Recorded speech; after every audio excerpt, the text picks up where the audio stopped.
Deep in the Florida Everglades, a fortress built for migrants now faces demolition.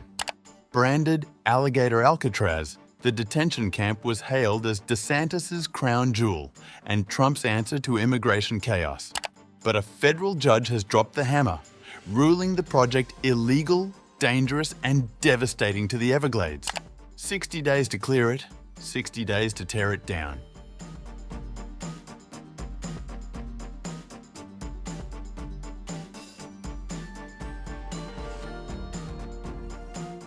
A federal judge has delivered a crushing blow to Florida's immigration enforcement efforts, ordering the immediate shutdown of the controversial migrant detention facility known as Alligator Alcatraz.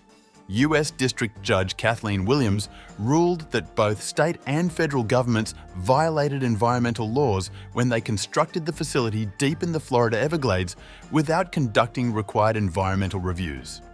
The 82-page ruling gives authorities just 60 days to remove existing detainees and begin dismantling much of the sprawling facility.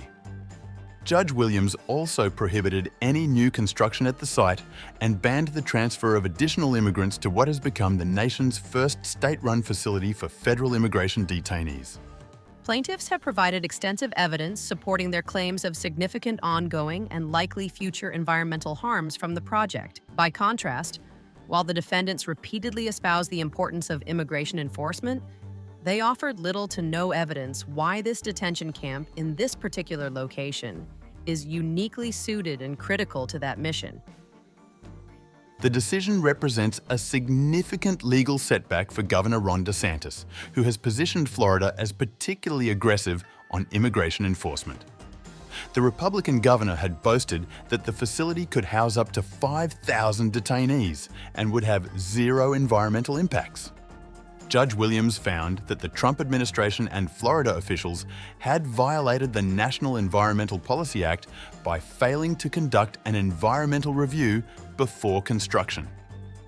The facility, built on an old airstrip in Big Cypress National Preserve, sits surrounded by protected lands that form part of the sensitive Everglades ecosystem. The project creates irreparable harm in the form of habitat loss and increased mortality to endangered species in the area. Williams determined that federal immigration enforcement was the key driver of the detention center's construction, making it subject to federal environmental laws despite being operated by the state. The judge employed a colorful legal standard to reach her conclusion. The court would adhere to the time-tested adage, if it walks like a duck, quacks like a duck, and looks like a duck, then it's a duck. Environmental groups and the Miccosukee Tribe had sued to stop the facility, which opened in July amid significant controversy. The detention center utilizes tents with chain-link fences as cells to house migrants, and detainees have complained about poorly functioning air conditioning, insects, and maggot-filled food. Amy Castaneda, Director of Water Resources for the Miccosukee Tribe, testified that the entrance to the facility is just a quarter mile from tribal land. When asked what the Everglades means to her people, she explained, "It's written into the Constitution to protect the Everglades because the Everglades protected them when they were hunted by the government." The facility has dramatically changed the character of the area. Castaneda described how there has been minimal activity at the jetport for nearly 2 decades, but that changed dramatically after construction began in June. There's much more activity there, vehicles going in and out, cars usually isolated on the south side of Tamiami Trail taking photos with the sign. Tankers, protesters, media, people setting up tents to sell merch for Alligator Alcatraz.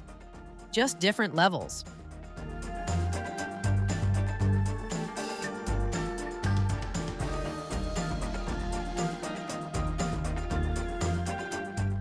The ruling drew immediate praise from environmental activists, who compared their victory to the successful campaign that defeated plans for a major jetport on the same site 56 years ago.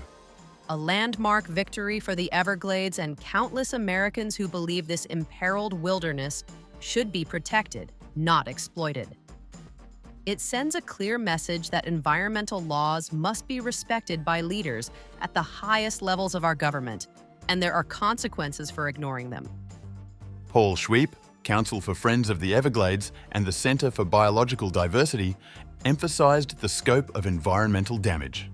The state and federal government paved over 20 acres of open land, built a parking lot for 1,200 cars and 3,000 detainees, placed miles of fencing and high-intensity lighting on site, and moved thousands of detainees and contractors onto land in the heart of the Big Cypress National Preserve, all in flagrant violation of environmental law. During court proceedings, Schweep challenged the government's rationale for the location, asking, So why here? There are runways elsewhere. Why the jetport in this area? Alligator Alcatraz. A name just meant to sound ominous. I would submit, Judge, this is just a public relations stunt.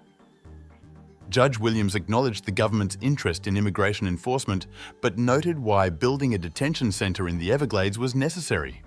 Neither the state nor Director Kerner could explain why such a place needs to be in the Everglades. What is apparent, however, is that in their haste to construct the detention camp, the state did not consider alternative locations. The judge referenced President Harry Truman's 1947 dedication of Everglades National Park when he called it an irreplaceable primitive area. She noted that preserving the Everglades has been paramount for politicians from both parties since the jetport proposal was abandoned 2 decades later. Governor DeSantis had anticipated the adverse ruling, telling reporters Tuesday, It's pretty clear we're in front of a judge who is not going to give us a fair shake on this. The state immediately filed a notice of appeal and is expected to request that the ruling be stayed while pursuing its challenge in the 11th Circuit Court of Appeals. The preliminary injunction will remain in place while the underlying lawsuit continues, effectively shutting down operations at what had been touted as a cornerstone of Florida's aggressive immigration enforcement strategy.